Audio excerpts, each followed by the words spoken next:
عليكم يا الربع، ايش حالكم؟ بس حبيت اصور بعض الاشياء اللي تحتاجونها في تصوير الطيور بشكل سريع.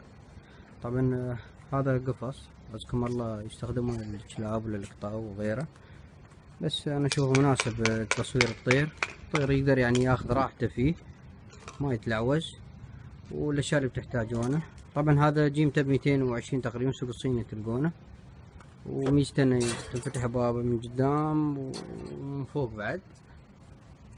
تحتاجون هالاشياء عشان الخلفية، تحتاجون الليث اللي قيمته تقريبا 20 درهم، سوق الصيني بعد ينباع. وهذا في المكتبة تحصلونه مثل فوم او مثل رابل شي، تقريبا 5 دراهم.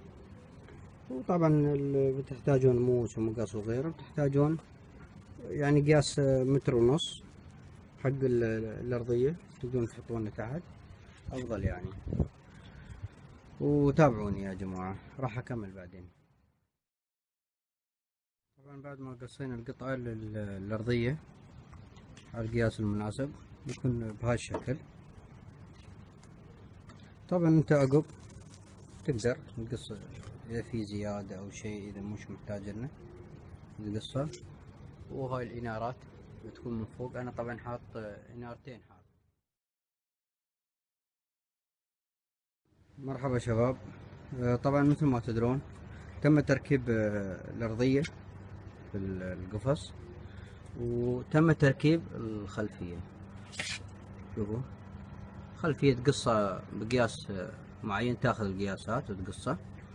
طبعا يعتمد، انا مختار خلفية سوداء، بتحط خلفية بيضة، ما عادي يعني الامور طيبة، ما راح تختلف وياكم.